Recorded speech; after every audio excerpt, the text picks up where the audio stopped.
Chapter 11. The Comancheros. When Thad came to his senses, he was lying on the ground outside the lodge of Yellow Cloud, bruised, sore, and dazed. It did not help much when Talking Woman, wife of Buffalo Horn, came and kicked him in the ribs. In fact, that was what had brought him to consciousness. "You bad! You go away!" she scolded. "Where's Sleepwalk Girl?" Thad pretended he did not understand. She scolded him for a while, kicked him several times again, then went away. In a minute or so, Little Rabbit took up where Talking Woman had left off. She screamed at Thad for 5 minutes without letting up. It did not matter much to Thad, for he was not afraid of her so long as she was only scolding. He only half understood what she was saying. She was so angry. He stood before her with what he supposed was a silly grin on his face. Yellow Cloud came and listened. Thad wondered what the chief had in mind to do to him, but when Little Rabbit had at last run down, he merely grunted and walked away. Little Rabbit handed the water pails to Thad and yelled, "Get water!"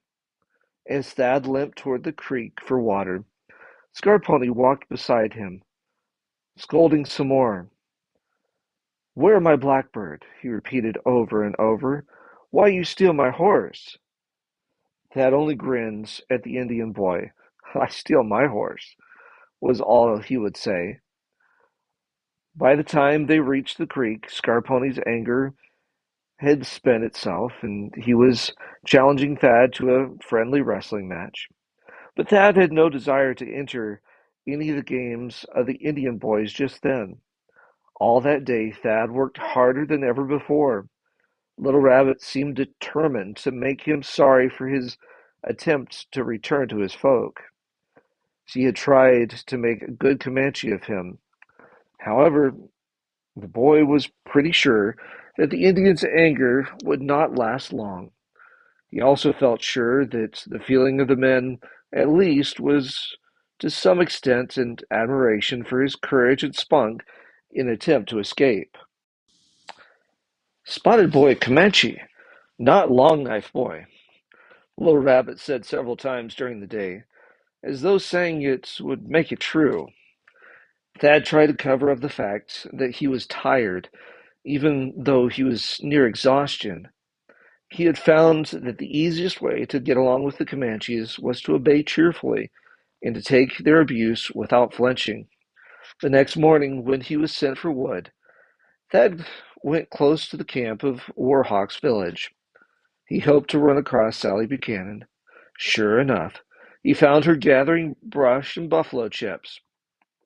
With her were several Comanche girls and a little white boy, a recent captive, besides her own grandchildren, Timmy and Tommy. She came toward Thad with a big grin on her face. "Well, Thad, I see you didn't make it." The boy was feeling pretty glum. All he could do was shake his head. Miss Sally patted him on the shoulder in a motherly way. "Don't you fret none, honey. You'll get your chance another time. I hear that Melissa got away. Where do you reckon she is by now?" "She's a far piece down the road, I bet," Thad boasted in his defeat. "She's riding my pony, Little Bit. And you know Little Bit has escaped from these Comanches before. Made it home every time, too." "Good for Little Bit, then," Miss Sally exclaimed. "I do admire a spunky critter, horse or man. The girl will get there all right." But Thad was not so sure. He wasn't even sure Miss Sally felt as certain as she pretended. "Do you think she will?" he asked. "Why, of course she'll make it, son," and she said confidently. "She's got plenty to eat, and there's water along the way." "Did she have a buffalo robe?" Thad nodded. "Then she'll make it home without a doubt." She changed the subject then. "We're starting to move tomorrow," she reminded him. "I hear Yellow Cloud's Braves will be heading for New Mexico." I reckon they'll take you along to help herd horses. I don't know when I'll see you again." Thad bade her goodbye and turned to go, but she called him back. "Now, Thad," she said, "I'm an old woman, and I may not live to take these young ones home to their people, but I don't aim for them to grow up Comanches. I'd like to hear you promise that when you do get home again, and I'm satisfied your prayers will be answered as to that, you will tell my sons where these boys are. Most likely they'd have torn up the country looking for us, but they don't even know we're alive. Will you promise you'll help them locate these little fellows, Thad?" "I sure will, Miss Sally," Thad promised, "but I don't reckon I'll need to. You'll most likely be home by the time I get there. There's one more thing, Thad." Miss Sally was more serious than he had ever seen her. "This young one," said, indicating the small captive boy, "all he can tell us is that his name is Willie. I can't for the life of me find out where he came from, and those red devils aren't about to tell me. If you could help find his people, there would be one less white boy grown up to be a Comanche brave." Thad looked the little fellow over. The youngster clung to Miss Sally's ragged doe-skin robe and looked up at him with big blue eyes.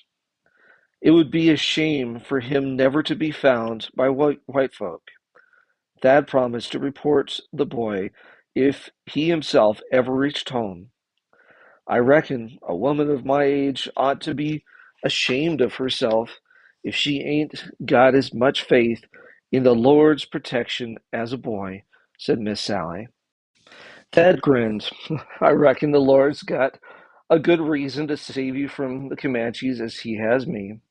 I'll see you at the Double Barrel Ranch next meeting time." Miss Sally whooped at that. Then she stuck out her bony, weathered hand. "Put her there, Thad. I'll see you then, and the little ones will be with me." As he walked away, Thad wondered how long it would be, but his confidence had been restored in talking to Miss Sally, and that helped a great deal. Warhawk gathered his people to take them north to the reservation. September had come, and he would make a leisurely passage, arriving in Indian Territory before cold weather set in. He was sending a band of his braves with their squaws to drive his trade horses to New Mexico. They would accompany Yellow Cloud's young men and horses. A day or so later, Yellow Cloud gave orders as to who should accompany him on the journey westward. Little Rabbit would go, but Blue Flower would remain behind with the baby. Thad would go, and he was given Bullet to ride. He was to help in driving the bands of horses. There were nearly 1,000 horses to sell, the result of a summer's thievery. Thad was glad Little Bit was beyond their reach, for she also might be sold, in spite of Scarpony's desires. The families with their goods packed on traverses, pulled by horses, walked or rode a half-mile to the windward of the herd. But Thad, riding alongside the horses, was often choked with dust stirred up by the animals. He realized he was traveling farther and farther from his home. For days and weeks they journeyed toward the west and a little southwest. He was about as gloomy and hopeless as he had ever been in his life, despite Scarpony's renewed friendliness. So hopeless did he feel that his mind could devise no plan for escape. He was becoming resigned to living with these people who, for all their savagery, had been had their good qualities too. He had come to the place where he felt he might be living with them for the rest of his life. They spent several weeks trading with the Comancheros. Thad had heard of the Comancheros all his life and had thought of them as strange outlanders, but he found most of them to be simple Mexican people. A scattering among them were renegade French, Spanish, American, and half-breeds. They lived in little adobe houses, and their villages might have been taken for ordinary settlements of Rio Grande Mexicans, had it not been for their large warehouses and enormous corrals. Their entire business was trading with Indian tribes. They also traded with the Apaches, but most of their trading was with the Comanches. No questions were asked as to where the Indians had got their horses and equipment. Thad had heard that these Comancheros were the real cause of the white settlers' troubles. He had heard Johnny Ainsworth say, "I do believe the government could bring the Comancheros under control, could bring the Comanches under control if they didn't have that bunch of traders to receive the stolen goods."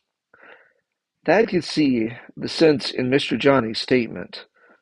He saw hundreds of horses bartered to the Comancheros for guns, ammunition, and beads.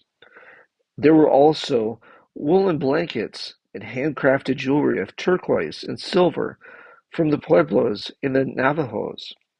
No matter, no time was lost by the Comancheros in disposing of the horses they had taken in trade, especially those that wore brands.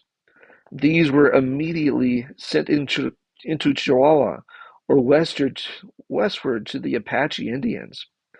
After 2 weeks, Yellow Cloud had finished his trading, keeping only enough horses to mount his band and to carry the goods received in trade.